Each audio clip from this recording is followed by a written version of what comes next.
Hi guys, কেমন আছো তোমরা সবাই? আশা করি তোমরা সবাই ভালো আছো আর আমিও ভালো আছি। তোমাদের সবাইকে পূর্ণিমা সোনু চ্যানেলে স্বাগত রইল আর তার সাথে অনেক ভালোবাসা। তো দেখতেই পাচ্ছ এখানে নারকল কুড়ানো হচ্ছে, মা কুড়িয়ে দিচ্ছে নারকল। তো আজকে তোমাদের সাথে আমি পাটিচাপটা রেসিপি শেয়ার করব আর পুলি পিঠা রেসিপি শেয়ার করব। তার জন্য একটা বড় বাসনে আমি এক বাটি চালের গুঁড়ো নিয়ে নিয়েছি আর আধা বাটি ময়দা নিয়ে নিয়েছি আর আধার কম সুজি নিয়ে নিয়েছি আর দিয়ে দিচ্ছি স্বাদ মতন চিনি। তো তোমরা যে যতটুকু মিঠা খাও অতটুকু হিসাবে দিতে পারো। আর আমি এই ব্যাটারটা বানানোর জন্য দুধ ব্যবহার করছি, তোমরা চাইলে জলও দিয়ে করে নিতে পারো। তো আমি এইভাবে একটু একটু করে দুধ দিয়ে গুলবো।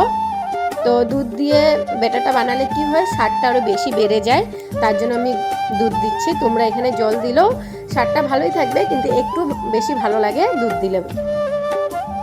তো তাই আমি একটু একটু দুধ দিয়ে দেখো ব্যাটারটা এরকম আমি বানিয়ে নিয়েছি, এত ঘন না আর এত পাতলাও না।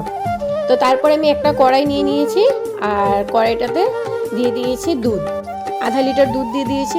আধা লিটার দুধটা যখন হালকা গরম হয়েছে তারপরে ওখানে 100 গ্রাম পাউডার দুধ দিয়ে দিয়েছি। তো দিয়ে আর এবার দিয়ে দিচ্ছি এক বাটির মতন গুড়। তো এই গুড়টা আমি গ্রেট করে রেখেছিলাম, কিন্তু রেখেছিলাম একটু দেরি, তাই জমে গেছে পুরো। তাই এবার আমি গ্যাসটা বন্ধ করে কিন্তু গুড়টাকে আমি মিলিয়ে নিচ্ছি দুধটার সাথে ভালো করে। তো গ্যাসটা যদি জ্বলানো থাকে তবে কিন্তু লেগে যাবে, তার জন্য। আর তারপরে দেখো পুরো গুড়টা এইভাবে মিলে গেছে। এবার আমি গ্যাসটা জ্বালিয়ে দিব, গ্যাসটা জ্বালিয়ে একটু জাল দিয়ে নেব গুড়টা।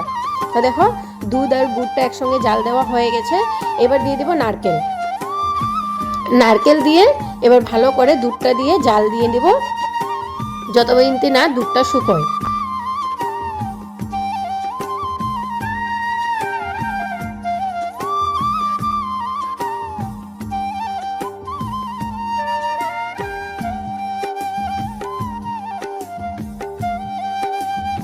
তো গাইস দেখো দুধটা শুকিয়ে গেছে, তো এই পর্যায়ে আমি রেখে দিব।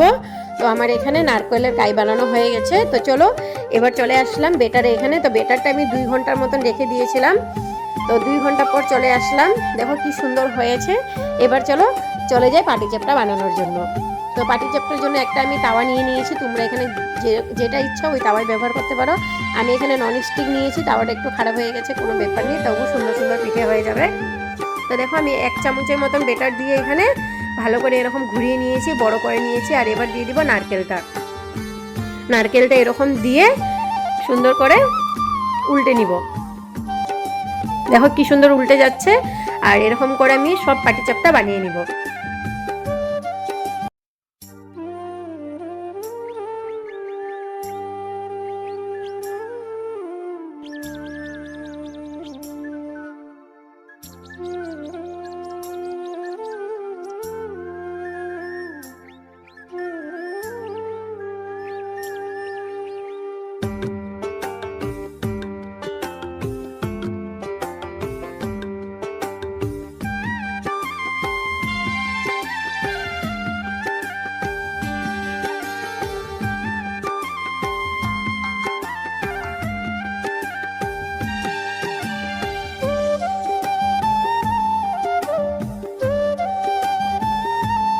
তো গাইস দেখতে পাচ্ছ কি সুন্দর পিঠেগুলো হয়ে গেছে। তো আমার পাটিচাপটা বানানো হয়ে গেছে।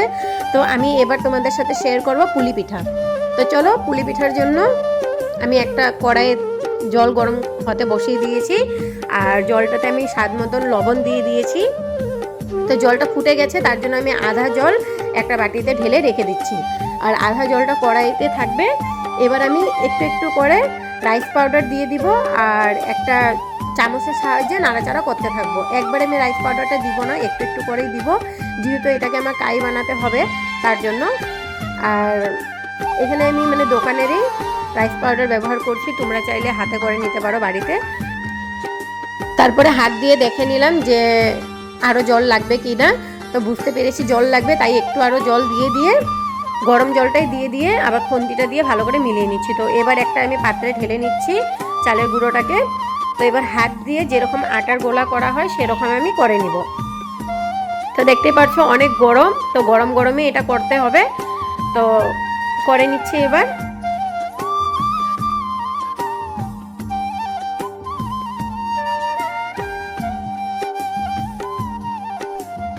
তো দেখো এখানে গুলাটা করা হয়ে গেছে আর উপর থেকে চালের গুঁড়ো একটু দিয়ে দিয়েছি আর দেখো নারকেলটা, এটা পাটিচাপটা নারকেলটাই, যেটা দিয়ে পাটিচাপটা বানিয়েছিলাম সেটা দিয়ে আমি পুলি পিঠে করব। একটা দিয়ে দুটো করা হয়ে যায় আর অনেক টেস্টি হয়।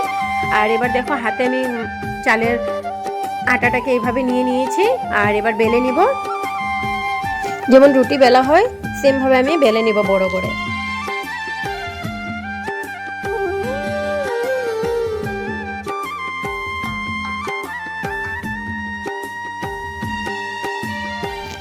তারপর নারকেলের পুরটা হাত দিয়ে এরকম আমি করে নিয়ে নিব আর দিয়ে দিব ওই বেলে রাখা রুটিটার উপরে। তো এবার এরকম দিয়ে এরকম বলটা নিব, তারপরে আঙুলের সাহায্যে এরকম একটা শেপ করে নিব, তারপরে ছুরিটা দিয়ে আমি কেটে নিব।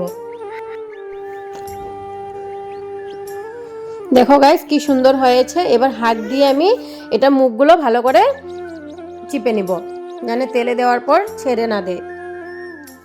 তো তারপরে আরেকটা করে নিচ্ছি, দেখো সেমভাবে করে নিচ্ছি। আর এই পিঠেগুলো খেতে অনেক টেস্টি হয়।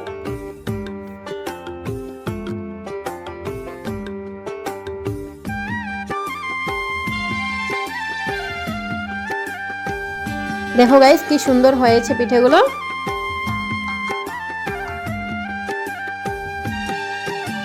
তো গাইস দেখো অনেকগুলো পিঠে বানিয়ে নিয়েছি, দেখতে পাচ্ছ কত সুন্দর লাগছে। এবার চলে যাব এই পিঠেগুলোকে ভেজে নিব। তো তার জন্য চলো রান্নাঘরে চলে যাই। তো চুলোর উপরে একটা কড়াই বসিয়ে নিয়েছি আর কড়াইটা গরম হওয়া মাত্রই আমি তেল দিয়ে দিয়েছি। এখানে আমি সাদা তেল ব্যবহার করছি। আর তেলটা পুরো গরম হয়ে গেছে, তখন আমি একটা একটা করে পিঠেগুলো দিয়ে দিব। 6-7টার মতন পিঠে দিয়ে দিব তেলে।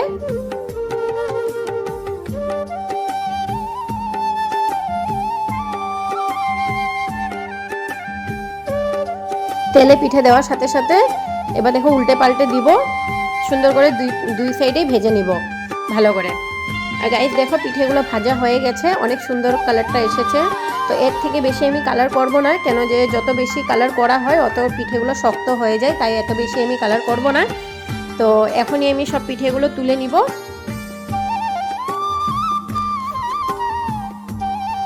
তো বাকি পিঠেগুলো আমি তেলে এইভাবে দিয়ে দিচ্ছি, সেমভাবে আমি ফ্রাই করে নিব পিঠেগুলো।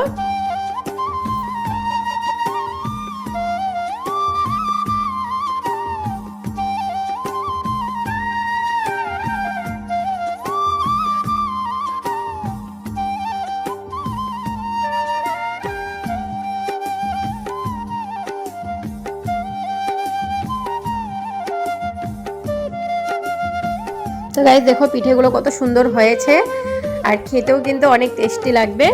তো চলো দেখো কত সুন্দর হয়েছে। আর এখানে বানিয়ে নিয়েছি আমি মেরা পিঠে। তো মানে একটু আটা মানে চালের গুঁড়ো একটু বেঁচে গেছিলো, তাই ওটা কি করব ফেলে দিব নাকি, তার জন্য এই কটা মেরা পিঠে বানিয়ে নিয়েছি আর তেলে ফ্রাই করে নিয়েছি। আর সাথে 2 কাপ চা বানিয়ে নিয়েছি আমার জন্য আর মার জন্য।